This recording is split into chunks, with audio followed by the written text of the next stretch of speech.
Guys, even though we had a title fight in the main event at UFC 301, there was a bigger fight that night, in my opinion, and I think in the opinions of most combat sports fans. So let's start there, right?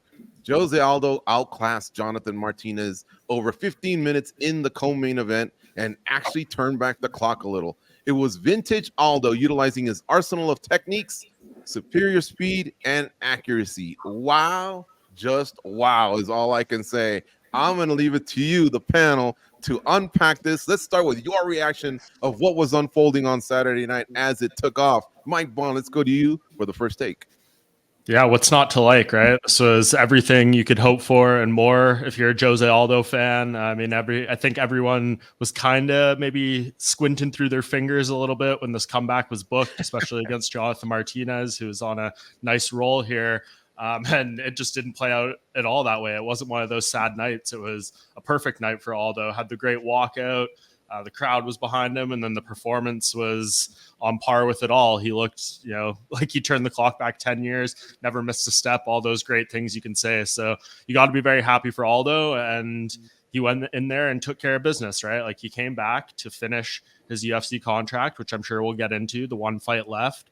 And now he's going to have to go through a little bit of a process as far as like the matching period, the 90-day exclusive period, unless the UFC just decides to do him a solid and waive all that. But he's going to be free of his contractual ties. And I know the UFC allowed him to do some boxing during this retirement, if you can even call it that. But those were things that had to be approved, had to get their blessing.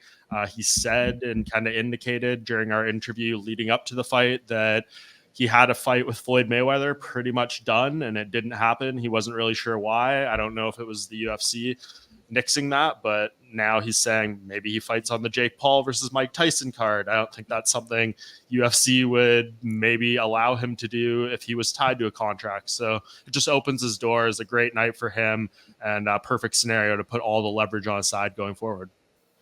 And this is one of the all-time greats. I'm going to go around the panel. I want to hear from everyone. Goes, how about you, man? As it was unfolding, we did the watch long. I get it, but you've had some time to just kind of let that sit, man. It was pretty special what we witnessed, wasn't it? Yeah, and I was picking crow out of my teeth the whole weekend because honestly didn't think that Jose Aldo was going to show up. It was almost like a 10 performance from him, something where you say, we turned back the clock. We actually went really far back because this was a Jose Aldo who mindset was perfect. His timing was great. He was coming forward in the fight. I think that's what was kind of giving Jonathan Martinez some problems. And he went back to those leg kicks, right? You have to understand, for the longest time, how many times during a Jose Aldo do we sit there and say, he's not pulling the trigger. He needs to fire more. He needs to throw those leg kicks. The guy on the other side is fearing. He's hoping to God this guy doesn't throw those leg kicks, right? And he was kind of bailing people out, just not doing those types of things. This was an A-plus performance, in my opinion. I thought he did a great job out there.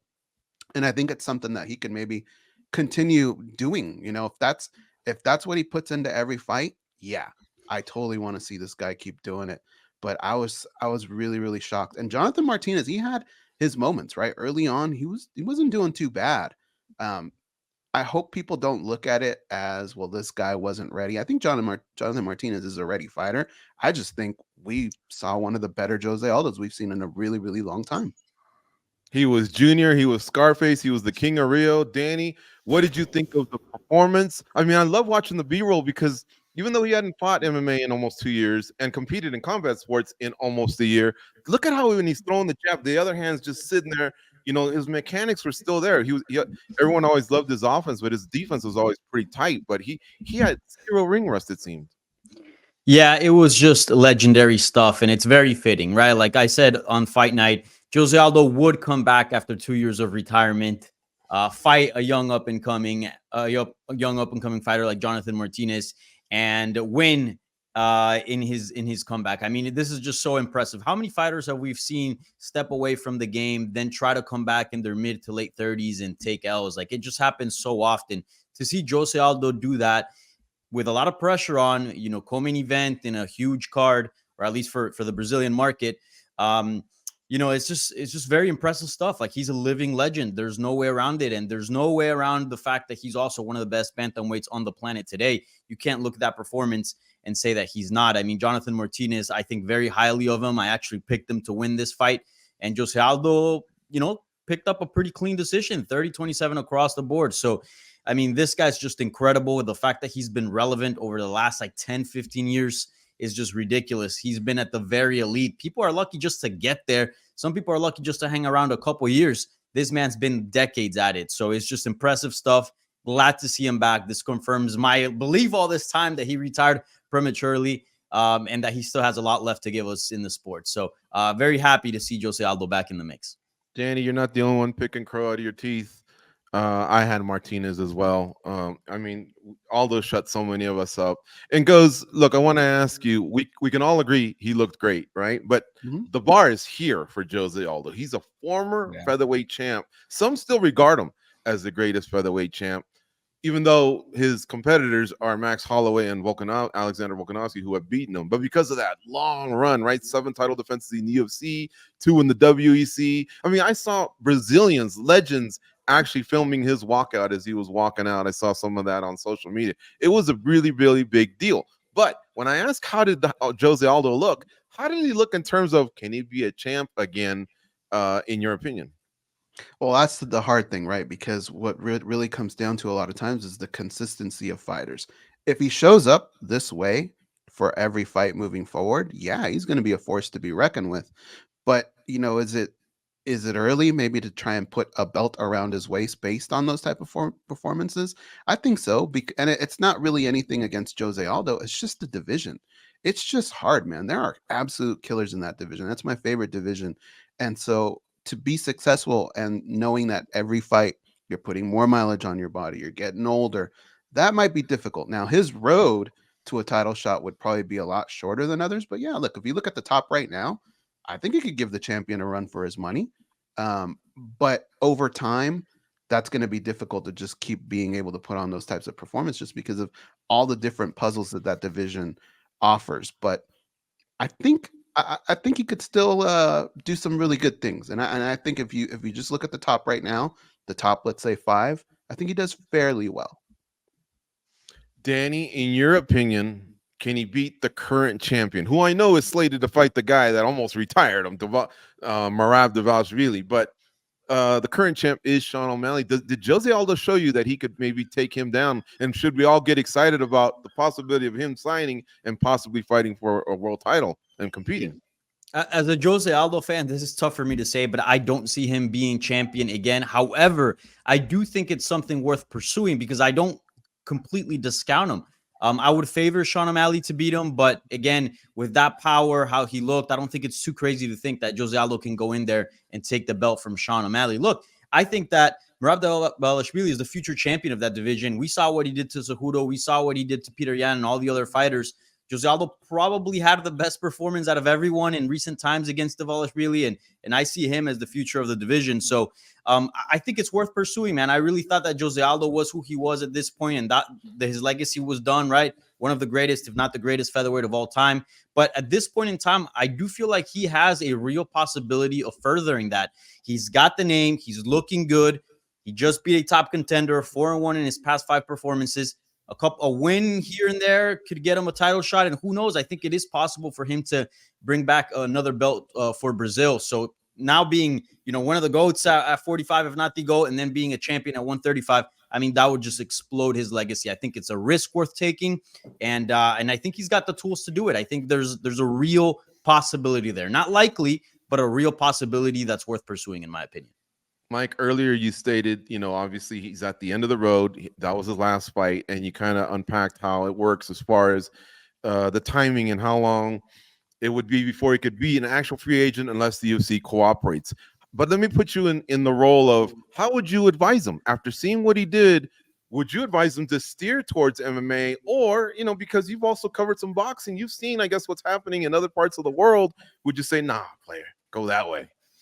Well, that goes to his manager, right? Like, how good of a job does he want to do here? I think ultimately, like I kind of said this in my Matchmaker column, the selfish MMA fan in me wants to see Aldo re-sign with the UFC and fight some of these bantamweights because this division is insane and he only makes it better. And he's the best at fighting when he's fighting in MMA. So that's like personally, selfishly, what I'd like him to see. But on the other side of it, the business side of it, there's a lot of money to be made in boxing, seemingly. Saudi Arabia, of course, we know what's going on there. I would definitely tell him to go out there and explore his options, because at this age, right, like 36 years old, 37, he's, no matter where he goes, he's going to only have so many fights left in him. We want to see Jose Aldo not have to be fighting because he needs money, right? Like, I think we could all agree on that, given everything he's done for combat sports in the UFC. He shouldn't realistically even be having to ask that question right now. You'd think everything that he's done, all the pay-per-views he's headlined, like he should have been good years ago for the rest of his life. But yeah, we don't really know if that's the case for him, if he is competing for money, if he's just competing for joy. But I would like to know that he is 100% good moving forward. And if that means going to boxing, absolutely. If the UFC can give him a deal to stick around that he's happy with, his team is happy with, then by all means, that's where I'd like to see him best. Because even though like he did those couple boxing fights in between, right, like they were okay, but he went to a draw with Jeremy Stevens in boxing. Like, it's not like he's out there blowing the doors off of like rising stars. I think if he does go to boxing, it would be that similar type of matchmaking. Maybe he does get the Mayweather fight.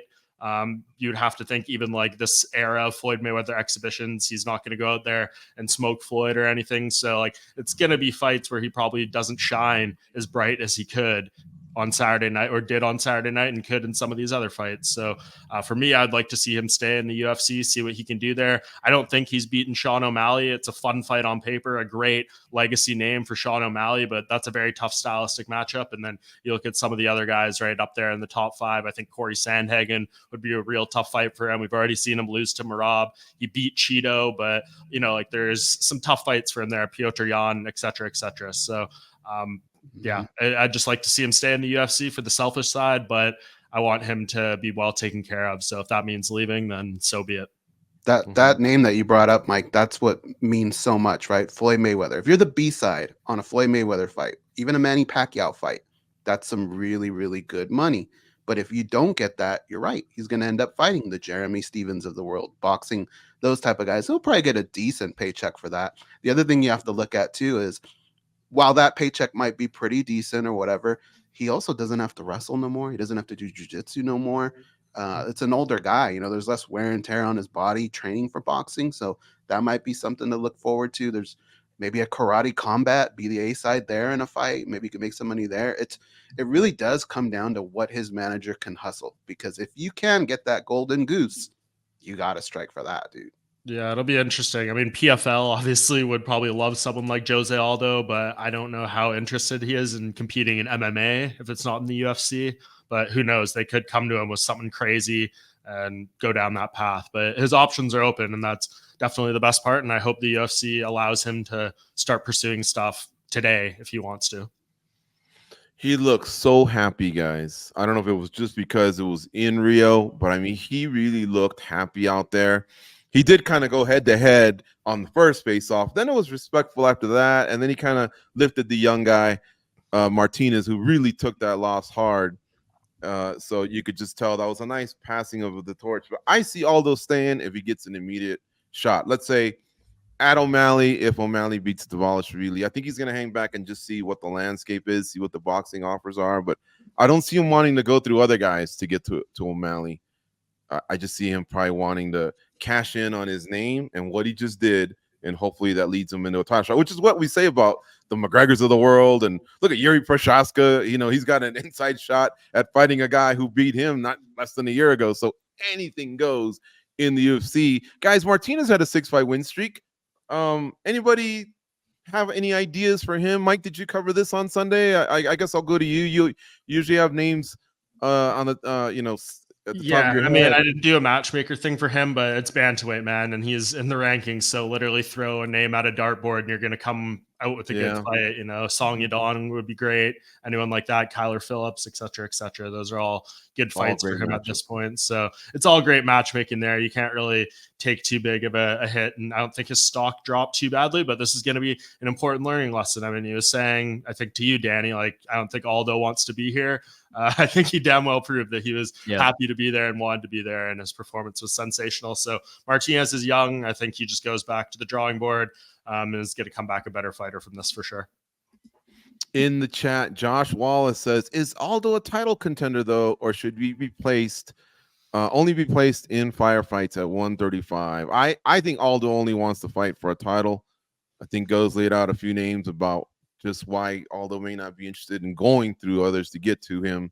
What kind of outrage would there be, George, or whoever wants to say it, if they just announced this morning Corey Sandhagen versus Umar Nurmagomedov for the main event in Abu Dhabi, August 3rd? If Corey Sandhagen wins, I think people are already a little annoyed he lost out on a title shot, giving it to Cheeto. If Sean O'Malley beats Merab and they went to Aldo over the winner of Sandhagen and Nurmagomedov, would there be a lot of people upset with that, you think? Or because it's Aldo, would people... I don't know about that. I think a lot of, and I mean a lot of hardcores. I mean, I do think that Corey Sandhagen has a good fan base, but like in the grand scheme of things, like if you had to pay, and I'm just saying not you specifically, but if the fan had to drop, $90 to watch Sean O'Malley versus Jose Aldo or Sean O'Malley versus Corey Sandhagen, I think the answer is pretty clear. Just the name value, just how he looked, is still a relevant fight. All respect to Corey Sandhagen. I think he's a fantastic fighter, very skilled one, certainly deserving of. But we know that merit here in this company doesn't always get you the next title shot. So I think some people would be upset. But as soon as you see Jose Aldo, as soon as you see the King of Rio do that walkout, I mean, it's hard to complain, right? To see him in a title fight. So I think it's doable. Again, I wouldn't like to see it just because I would like the right thing to be done and have the right contenders get their due. But I don't know. I disagree with you, Gigi. I don't think there'll be much outrage if Jose Aldo were to get a title shot nowadays. What if it's Merab though? Because can't you just kind of look at that and go, they just fought not that long ago and we got a definite answer there? I think it'd be a little bit more easier to stomach. And Jose Aldo gets a pass among I don't know. I don't know a single Jose Aldo hater on the planet. I don't know one. And I haven't and not to mention the example I gave with Prochaska, he just got finished by Fajeda, and somehow they're talking that up like it could happen again all within a year. Now I don't know if that's got legs or not, but it's getting talked about. You're talking about one of the weakest divisions versus one of the most stacked too, as well. So it's much easier to get there. But yeah, it'd be interesting. I don't think there's going to be a crazy demand for Merab versus Aldo too. If he wins, I can honestly see them going to a Sean O'Malley rematch before that happens, but we'll see.